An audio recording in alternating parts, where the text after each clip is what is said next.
Expliquez-nous Bernard Tapie. Bernard Tapie qui a eu de nombreuses vies. Il a été entrepreneur, il a été homme politique, il a été président de club de foot. On retiendra aussi l'homme de télé, la télévision qui a joué un rôle considérable dans sa carrière. Oui, a commencé par sa carrière politique qui a véritablement décollé après un duel face à Jean-Marie Le Pen en décembre 89. À l'époque, aucun homme politique n'acceptait de débattre avec le président du Front National. C'est Matignon, les services du Premier ministre, qui avait soufflé au patron de TF1 de proposer ce défi à Bernard Tapie. Et Tapie ne s'était pas dégonflé. Alors l'émission commence le 8 décembre 89. Très vite, le ton monte. Les deux hommes se menacent mutuellement d'en venir aux mains. On est à la limite des insultes. C'est pas parce que vous avez une grande gueule et que vous criez fort que non, vous arrivez... Poli, mais monsieur. je peux pas être vous poli êtes avec sorti des vous. bas-fonds, on le sait, oui, vous êtes poli. Oui. Vous avez dû apprendre à parler. La seule différence, c'est que c'est pas parce que vous affirmez fort quelque chose que ce que vous dites est vrai. Parce que vous dites n'importe quoi. Mais oui, vous... Il s'est modernisé, oui, vous allez dire n'importe quoi. Vous rachetez des entreprises en faillite pour un franc. Il vaut mieux ça qu'hériter. Oui. Il vaut mieux ça qu'hériter. Oui. Ah, pourquoi? Oui, parce que... j'ai pas honte, vous savez. Alors donc, voyez... Monsieur Tapie, moi je n'ai pas été condamné en correctionnel pour escroquerie dans mon métier. Moi non plus. Vous, oui. Non. Voilà, premier débat donc animé par PPDA à l'époque, regardé par 10 millions de téléspectateurs alors qu'il était en deuxième partie de soirée, donc 10 millions à cette heure-là, c'est absolument énorme.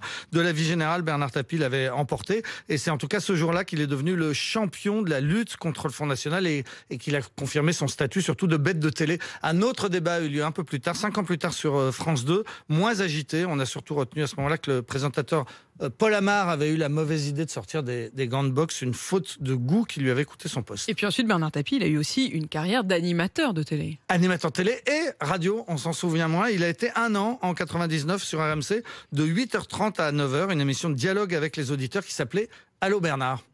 RMC, Bernard Tapie. Allô. Allô, bonjour Bernard Tapie. Bonjour Bernard Tapie. Bonjour. Allô Bernard. 8h30, 9h, Allô Bernard.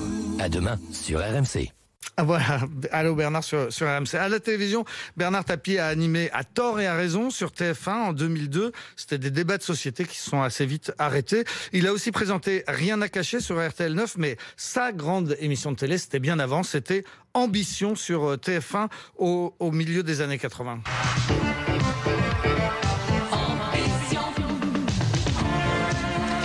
Tapie entré sur scène comme une rockstar. L'émission était en direct depuis des palais des sports en région avec des milliers de spectateurs. C'était à la gloire de l'entrepreneuriat. Un jeune de 25 ans venait présenter son projet, se faisait coacher. Encore une fois, record d'audience, mais au bout d'un an et de 5 émissions seulement, la haute autorité de l'audiovisuel, le CSA de l'époque, demande à TF1 d'arrêter le programme parce que sa présidente, Michel Cotta, estime que Ambition sert surtout les ambitions de Bernard Tapie et qu'il y a un mélange des genres. Bernard Tapie à la télévision, c'est aussi l'histoire d'interviews mouvementées. Oui, on ne compte pas, et vous êtes bien placé pour le savoir, le nombre de fois où il a quitté le studio. Il y a un présentateur radio qui avait le droit à un « je vous emmerde », un autre qui avait le droit à une petite tape sur la tête. L'an dernier encore, à la fin d'un enregistrement qui s'était très mal passé pour BFM TV, Bernard Tapie s'était avancé vers Bruce Toussaint qui m'a raconté hier qu'il avait vraiment cru à ce moment-là qu'il allait se prendre une baffe. Bruce Toussaint avait dû se lever pour rappeler à Bernard Tapie qu'il mesure 1m94, ce qui effectivement